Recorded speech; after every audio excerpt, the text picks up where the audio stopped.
You're welcome to Adkwart Studios.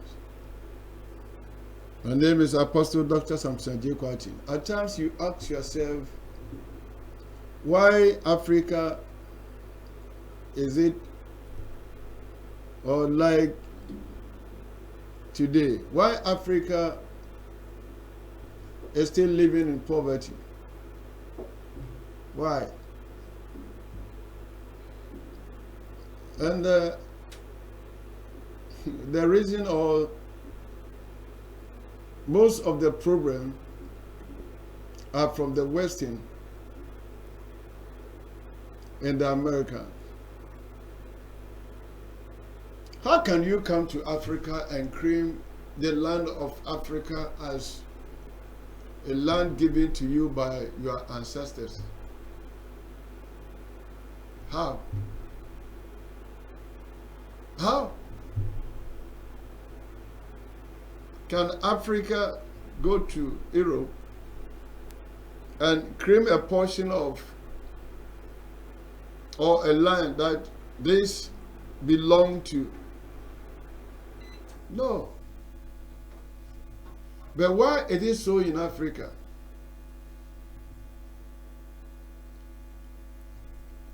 A man have enlightened us how the white people got the land of South Africa. I listened to this message this morning and I was so sad. And before, the blacks living in South Africa were living as if they were strangers in their own land.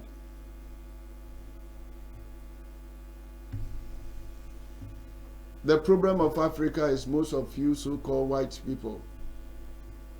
Let me put it to you. You have been our problem. You have been the cause of Africa living in poverty. So it is time for you to repent. It is time for you to give what you have taken from Africa.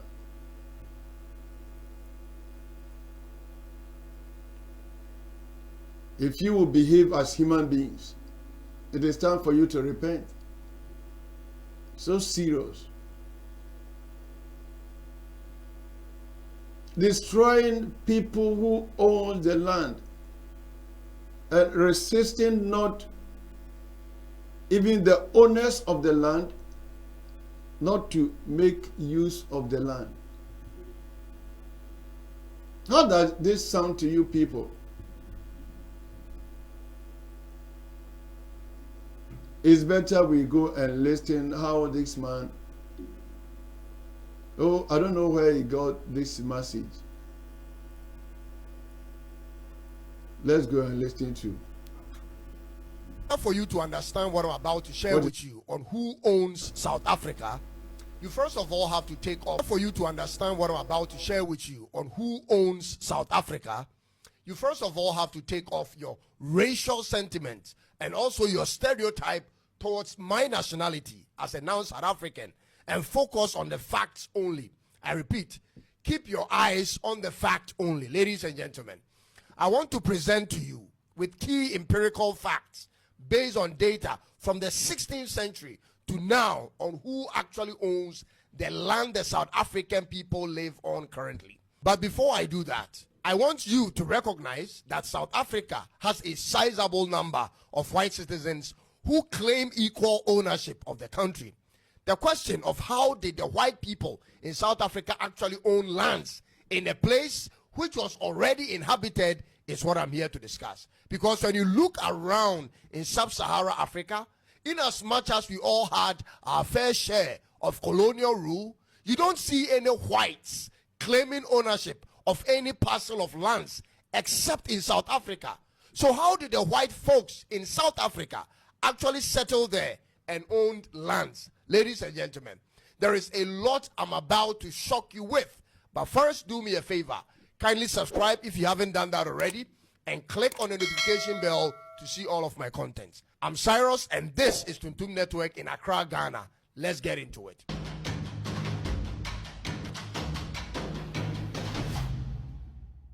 Before the 17th century, there were no white people in the land that is now called South Africa.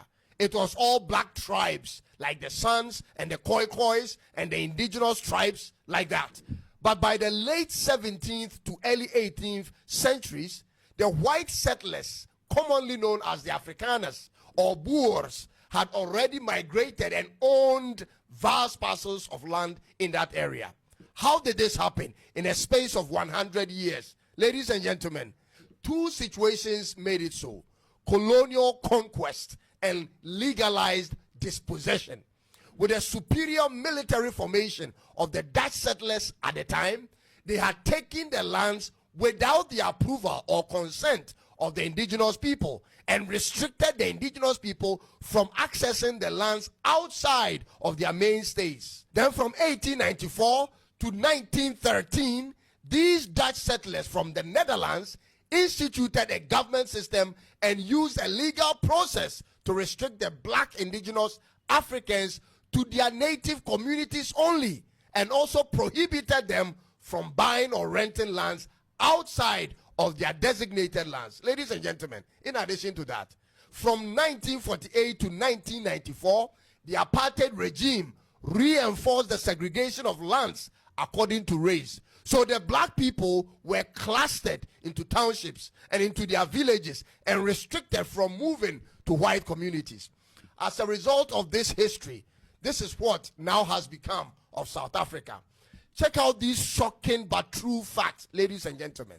The white South Africans owns approximately 26.7 million hectares of privately held farmlands, which is about 72% of all privately owned farmlands in South Africa. The key word here is privately, not the entire land mass of the country, but those that are registered under companies and individuals. They own 26.7 million hectares of such lands, ladies and gentlemen.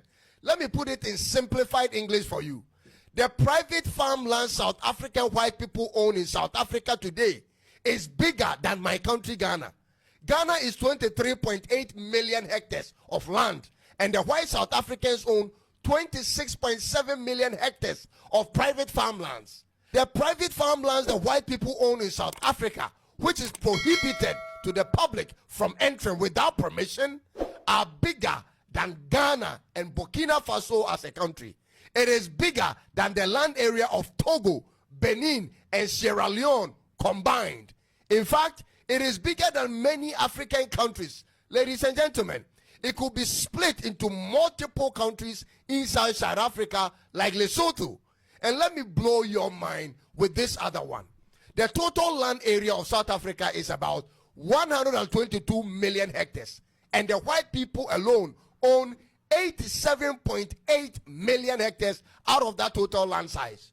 Did you catch it, ladies and gentlemen? The white people, who are less than 8% of South Africa's population, own 87.8 million hectares of the country's 122 million hectares, which is 72% of the total land. Meaning the rest of the black, Indian, Asian, colored population of over 58 million people have only 28% of the total land to share. The rest is all either privately controlled by white farmers with ownership in perpetuity or owned as real estate. I harbor no hate against any group of people, be it white, black, brown, or whichever color. And in fact, I have white people I call friends in South Africa. But I always ask them this one question: could any African tribe go to Europe and take European lands and own them in perpetuity? Ladies and gentlemen, in perpetuity actually means forever and ever, so long as the country exists. There was no point where the indigenous people willingly sold their lands to the white people. There was no offer for sale made and no interest to buy also made. It was just taken because they could, and that's the problem. Could that ever happen under any circumstance in Europe? This is what ruffles a lot of feathers. I love my country, Ghana, and I know you love yours as well. So ask yourself, What will the tribes in your country in Africa do if 78% of their ancestral lands were owned by white settlers? What would the Ashantis do, for instance? What would the Yorubas do, the Igbos, the Fulanis, and so on? How would the situation be if this condition was not just about South Africa, but about the Gonjas in Ghana, for instance? How would they take it, ladies and gentlemen? I can therefore understand the frustration of Julius Malema and the EFF, even though I cannot relate, in the sense that with this situation, it becomes almost impossible for the people to thrive. Lands form the starting point of all wealth. This is why everyone aspires to have a place of their own. The population will continue to increase and expand, but land size will forever remain the same, ladies and gentlemen. Therefore, once you lose your land, you've lost your very source of wealth. It is out of the land we have the precious minerals and crude oil and crops. It is what contains the animals and the infrastructure that we live in. Therefore, when you lose the land, you've already literally given out the potential of your precious minerals and oil and crop farming and animal farming and all of that. You've lost it. You have given up your foundation to put up the infrastructure that will generate wealth for you and your family in the future. In every society where this is the case, like with the Red Indians of America and the indigenous people of Australia and New Zealand, the local people, I mean the indigenous people who have been conquered and have lost their lands are rendered impoverished. This is always the case. And so this explains why the white South Africans control a disproportionately large share of the country's wealth, owning around 1/3 of household wealth and holding so much of the nation's business assets, despite comprising only 8% of the population. Through military force and economic marginalization, white South Africa today dominates in everything. The black poverty ratio is 64%, whereas the poverty ratio of white South Africans is at 1%. Therefore, without any fear in my mind, ladies and gentlemen, I would dare to say this. If Trump wasn't being disingenuous, and if Ramaphosa wasn't being a coward, this should have been the discussion between them, I mean Trump and Ramaphosa, when Trump brought up the issue of Julius Malema. Ramaphosa should have turned the question back on Trump and asked him what he will do if his homelands were taken by foreigners, ladies and gentlemen. I don't know whether he was overwhelmed by the White House or the media or the personality of Trump, but at least he could have asked Trump to put those fake photos aside of the killings of white South Africans, because it could have been randomly downloaded from the internet, even though there is a high crime rate in South Africa. Ladies and gentlemen, the struggle for economic freedom is not just a South African thing, but for all of Africa. South Africa is currently dealing with internal economic dispositioning, whereas the rest of sub-Saharan Africa is dealing with external economic handicaps. And we are all also dealing with internal corruption and bad leadership. At this point, solutions are desperately needed to deal with the land ownership situation in South Africa, because that is totally unacceptable. There must be reforms in South Africa. There must be land reforms. There must be a consensus building, and it must happen sooner than later. If not, one day we'll wake up to the worst news ever. Remember, these people in South Africa, I'm talking about the black people today, are the remnants of prolonged fighting for freedom and justice. So let's not wait till when the night falls. Let's act now while the sun is still up. This is for the men of understanding. I do not support chasing anyone out of Africa, no matter the color of their skin or the actions of their forefathers. I believe we can all live in peace and work side by side in spite of our differences. But we cannot do that in the absence of justice and equality. The leadership of South Africa will have to find a way to trash out the challenges with the land ownership situation in South Africa and make the country move forward. This matter must be put to rest permanently. Economic freedom must be for all. South Africa belongs to the black people and to the white people and to the Asians as well. But something must give way for a more equitable country to be formed. Therefore, ladies and gentlemen, based on all the facts put forward with the lands and wealth distribution in South Africa currently, I can at this point confidently say that South Africa is owned by the white minority, even though they have a black president. For there is no successful and profitable enterprise in South Africa which doesn't have a white majority stake. From the Old Mutual to Standard Bank to Sanlam to ShopRite and Anglo Gold Ashanti, they dominate in all because of this particular history. Ladies and gentlemen, the system must be reset in South Africa to allow for an equal play field and must be done now. Thanks for taking time to watch this episode. And God bless you for such a wonderful all of message. Africa. God bless you. And I'm going to add just a simple, in the form of question. If these white people believe that the land they so-called own now is not for them, there can never be peace if there's not justice.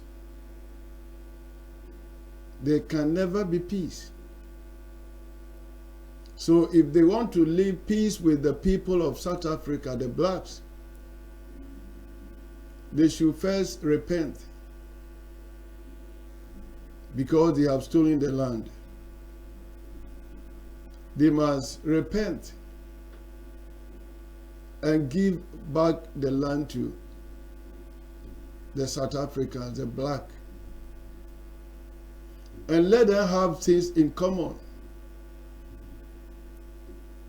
This is wickedness. At times, most of the people are afraid to say it straightforward. This is wickedness. And I think most of the South Africans even doesn't know, the black doesn't know such a message. How come a stranger will own the bigger part of the land? How come? If you have conscience, if you have very conscience, you will know how to settle this matter. And now, let me warn any so-called Western and Americans. Africans are standing for our right. We are not going to use guns. We are not going to use any weapons. But there is a movement in Africa. It's so sad. I said most of our problems are so-called Americans and Western. And that is true. So you better repent if you believe there's God who will bring everything into light. If your forefathers were mistakenly taking the land, you can repent and give back the land to the owners. Do it so that there will be peace at South Africa.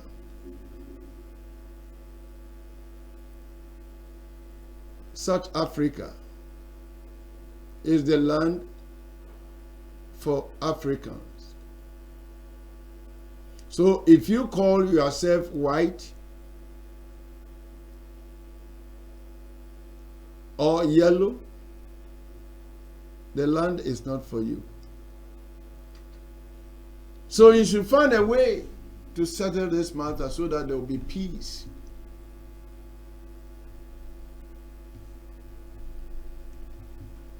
Yada branch your kasa yasi. Sa research ya oye ben kai se South Africans ni bi kura enim sa ansem we. Na ya na eya. Se apupu obo no nsuo. Onu asase ne ye ne dia no.